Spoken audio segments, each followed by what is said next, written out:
Item ಯಾವುದೇ ಇರಲಿ try ಮಾಡಿ ಆಚಿ ಚಿಕನ್ ಮಸಾಲಾ. ಆಚಿ ಚಿಕನ್ ಮಸಾಲಾ.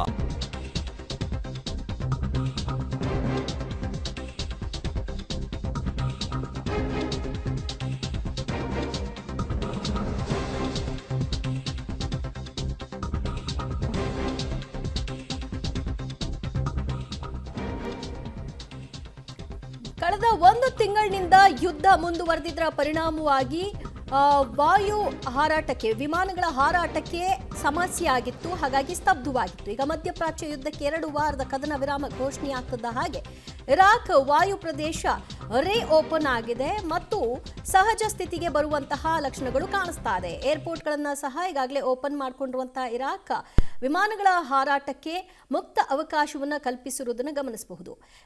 ಪ್ರಕ್ಷುಬ್ಧ ವಾತಾವರಣ ಇತ್ತು, ಪದೇ ಪದೇ ಅಟ್ಯಾಕ್ಗಳಾಗ್ತಾ ಇತ್ತು. ಇದರ ಹಿನ್ನೆಲೆಯಲ್ಲಿ ವಿಮಾನಗಳ ಸಂಚಾರವನ್ನು ಸ್ತಬ್ಧಗೊಳಿಸಲಾಗಿತ್ತು. ಆ ಕಡೆಯಿಂದ ಬೇರೆ ದೇಶಗಳಿಗೂ ಹೋಗುವಂತಹ ಪರಿಸ್ಥಿತಿಯಲ್ಲಿ ವಿಮಾನಗಳಿರಲಿಲ್ಲ ಮತ್ತು ಅಲ್ಲಿಗೆ ಲ್ಯಾಂಡ್ ಆಗುವಂತಹ ವಿಮಾನಗಳು ಕೂಡ ಅದೇ ಪರಿಸ್ಥಿತಿ ಇತ್ತು. ಈಗ ಮತ್ತೆ ಓಪನ್ ಆಗಿರೋದ್ರಿಂದ ಎಲ್ಲವೂ ಕೂಡ ನಾರ್ಮಲ್ಗೆ ಬರುವ ಲಕ್ಷಣಗಳಂತೂ ತೋರಿಸ್ತಾ ಇದೆ. ಇರಾಕ್ನಲ್ಲಿ ಈಗ ಸದ್ಯ ಏರ್ಪೋರ್ಟ್ಗಳು ಮತ್ತೆ ಓಪನ್ ಆಗಿರೋದ್ರ ಹಿನ್ನೆಲೆಯಲ್ಲಿ ವಿಮಾನಗಳ ಸಂಚಾರ ಆರಂಭವಾಗುತ್ತೆ. ಪ್ರಯಾಣಿಕರು ಬುಕ್ಕಿಂಗ್ಗಳನ್ನು ಮಾಡಿಕೊಳ್ಳಬಹುದು. ಇಲ್ಲಿಯವರೆಗೂ ಕೂಡ ಭಾರೀ ಸ್ಫೋಟಗಳು ವಿಮಾನ ನಿಲ್ದಾಣವನ್ನು ಕೂಡ ಗುರಿಯಾಗಿಸಿ ನಡೀತಾ ಇದ್ದಿದ್ದರಿಂದ ಮತ್ತು ಮಿಸೈಲ್ಗಳ ದಾಳಿ ನಡೀತಾ ಇದ್ದಿದ್ದರಿಂದ ವಿಮಾನಗಳ ಹಾರಾಟಕ್ಕೆ ಅಡ್ಡಿ ಉಂಟಾಗ್ತಿತ್ತು. ಆಮೇಲೆ ಇರಾಕ್ನಲ್ಲಿ ದಟ್ಟ ಹೊಗೆ, ಅಲ್ಲಲ್ಲಿ ಸ್ಫೋಟದ ತೀವ್ರತೆ ಹೆಚ್ಚಾಗಿದ್ದರಿಂದ ಈ ನಿರ್ಧಾರವನ್ನು ಮಾಡಿಕೊಳ್ಳಲಾಗಿತ್ತು. ಈಗ ಓಪನ್ ಆಗಿದೆ.